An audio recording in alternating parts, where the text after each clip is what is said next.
I hear a lot of people saying sometimes that they wouldn't wish prison on their own worst enemy. I'm here to tell you some real sick people out there, and that's what this video is about. That being said, let's get into it. Let me pop my shit.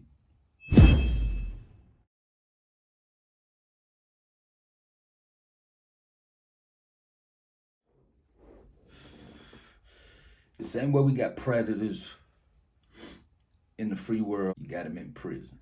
In prison, it's different because you're confined. You're sometimes in the cell with them. You're right in the midst of these people sometimes, and you don't even know it. In this video, I really just wanted to share a story with y'all about a situation that happened at Baldwin State Prison. Ultimately led to the life of 3 people and changed the life of one person, I'm pretty sure for the rest of his life. So out this whole scenario, out of 4 people involved, 1 of them was murdered, 2 of them received murder charges, 1 of them was raped. So they had all of us locked down. All the Muslims, they took us to a lockdown unit, put us on lockdown for 23.5 hours a day. Come out for 30 minutes, take a shower. That's it. But they had all the Muslims and a couple gangbangers from other certain organizations locked down in this dorm for a certain reason. It was wars going on and all that. So they had us back there locked down for about 8-9 months. After them 8-9 months, they decided to go and let us off lockdown, but they didn't want to put us back on the compound. So what they did was they turned the whole dorm into a regular dorm and just kept us back there, K4 Baldwin State Prison. So K4 is basically fenced off from the entire compound. K building is where the hole is at. K1, 2, 3, and 4. K1 through 3 is the hole. K4 was our dorm. They kept us back there fenced off from the rest of the compound due to situations that were going on between us and other organizations. Well, there was a guy that was put back there in the K building with us by the name of Big Nate. Big Nate was a predator. One minute. When I met Big Nate, we weren't in K building. I met Big Nate in another dorm on that same compound, and we ended up in K building together. But like I said, Big Nate was a normal nigga, man, just a regular nigga from the city. You feel me? You get around cat from where you from, you know, y'all share stories, y'all kind of get cool with each other. Pretty much everybody on the compound from Atlanta, you know, knew each other, knew of each other, whatever the case may be. So Big Nate came back there, and Big Nate was roommates with my co-defendant. I did a video about my co-defendant. Y'all go check that out. Don Youngin, rest in peace. Don Youngin and Big Nate were cellmates. Of course, that made me and Big Nate cool as well because him and my co-D were pretty cool. They were real close. They were actually pretty tight. Big Nate came from another compound. Due to disciplinary reasons, the camp that we was at Baldwin, it turned from a diagnostic camp to a level 5 closed security camp. And what they were doing was taking, you know, disciplinary problems or issues from other compounds and sending them to Baldwin. They were just putting us all in this melting pot, right? Now, you know, not everybody there that were there for disciplinary reasons was there because they was killers or whatever. Some of them was there because, you know, they were playmakers, power moves were constantly being played. There were risks to their security. You know, you had the gangbangers there too that just want to eat a nigga face up. It went down. So, of course, they kept a board on the compound, the security did. And on that board, across their wall in their office, it had all the gang members and their heads in each organization. So you had the Bloods, the Crips, the GDs, you had the Mexican gangs, and you had the Muslims. That's where all the organizations on their board. I'm sorry, and then you had GF, which is called Goodfellas, which is the organization that Big Nate was a part of. Goodfellas, the mob, which is basically an organization that originally started with just a bunch of people from Atlanta. Everybody from Atlanta clicked up, decided to, you know, do their own thing, and they called themselves the mob, GF. Don Youngin was a part of that organization too. So Big Nate was all right, man. Big Nate was a cool dude. You know, he was making little plays here and there, kept him a little cell phone, you know, kept him a little bit of weed and all that, you know, pop this shit when we was in there, man. But I ain't really just chop it up with Nate, like get to know his history and none of that, nothing about his case and any of that. We just knew each other through dealing with each other in the dorm. You feel me? Talking shit, popping shit, all that, man, making pockets and all that. For the most part, he was cool. He was laid back. He was laid back and all that. Didn't really cause no issues. So me being Muslim, we had this thing called Ramadan every year.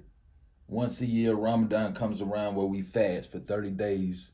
We only eat when the sun's down. We eat one time before the sun comes up in the morning. We eat when the sun go down at night. Those are the only times we can eat or drink water or anything. So during Ramadan, they would go by and get all the Muslims out the dorm who were participating in Ramadan. And they'd come get us all, rally us up and, take us to the chow house so we could have our meal before the sun come up.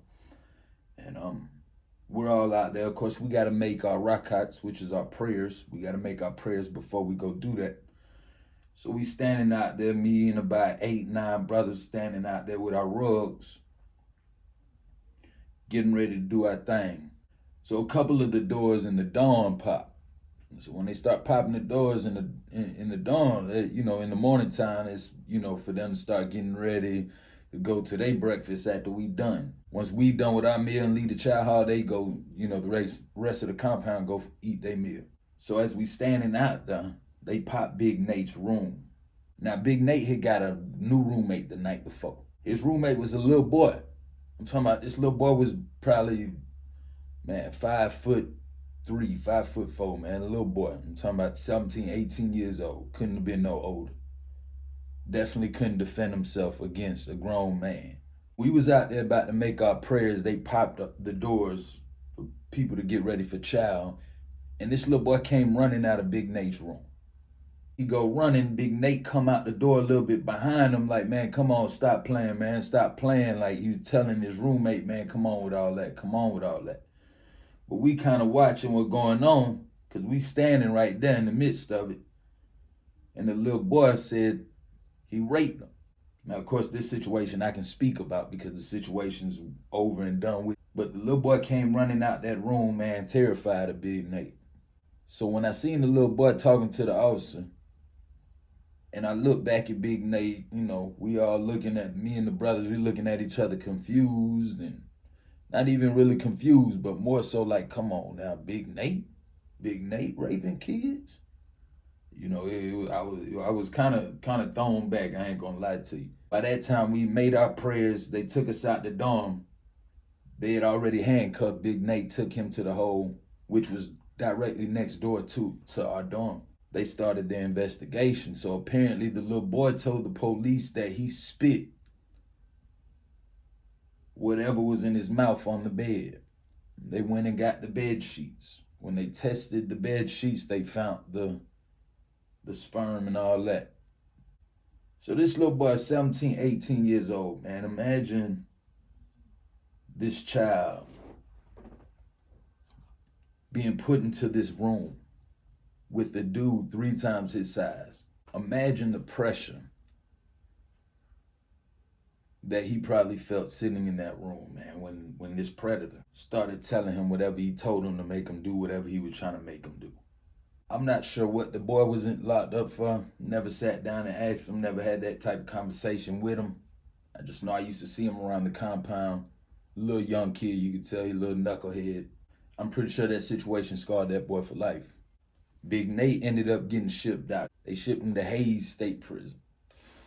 Hayes State Prison, Macon State Prison, these are some of the level 5 close security camps, which is basically a step up under High Max, which is the equivalent to Supermax pretty much around the United States. Supermax, High Max, same thing, is the highest level of security on the prison compound. Big Nate got to the compound and got processed in. Before Big Nate could make it to his dorm, he was dead on the wall. Big Nate was murdered by 2 Mexicans.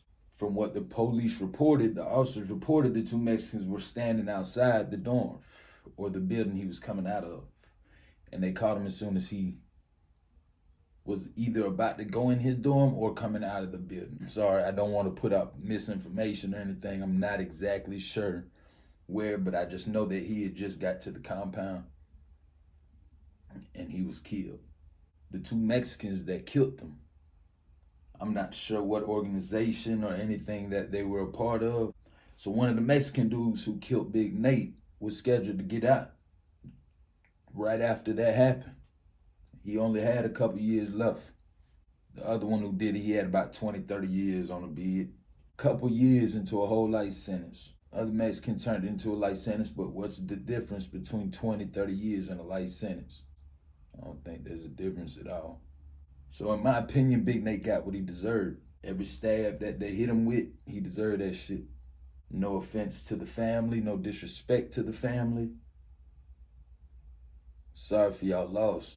And just so y'all know, I do not know for a fact if the Mexicans killed him because of the rape. All I know is as soon as he got to a new compound, he was murdered by two Mexicans. Not positive or 100% sure it was behind the rape. Couldn't tell you that, and if I did, I wouldn't tell you that. Facts. Just keep in mind, man, it's sick people just like it is out here in the free world. In there, just more confined space. One thing about homosexuality and booty bandits, whatever y'all call them, punks, sissies, fuck niggas, all that. One thing about it is, man, there's so many people that are willingly gay that you don't see rapes happen. Rapes don't happen. There's too many people giving it up for free. They gay already. You don't have to take it from them. No personal, no personal opinions there. I don't, no disrespect there. You just do what you do. I do me. It's not my personal preference, but that is part of the reality in the chain gang. And let me clarify something too, because apparently some people don't get it. I understand chain gang is a term used for a group of convicts chained to each other performing work on the side of the highway or in a field or on a farm. That's where the term chain gang comes from.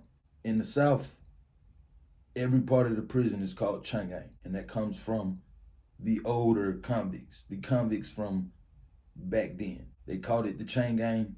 It passed down that way. We all call it the chain gang. We understand that the chain gang was derived from the chain gang, but everything the chain gang. Anyway, back to what I was saying. Just like there's predators out there in the free world, there's predators in the chain gang. Definitely want to be aware of your surroundings whenever you get to a camp, wherever you're going, or whoever you may know that's doing some time. Pay attention to your surroundings. Pay attention who are the first people that come up to speak to you when you get in a dorm if you don't know these folks. If they're not a part of your organization, if you're in a gang or whatever the case may be, the first people to come up to you and start speaking to you, a lot of the times be the ones that you got to watch out for. Those is facts. But I just wanted to do this video and tell this story, man, so y'all can get some insight in the chain gang on how things like sexual charges are looked at, the principles and the morals behind dealing with situations like that. Politics runs the prison. That's just how it go.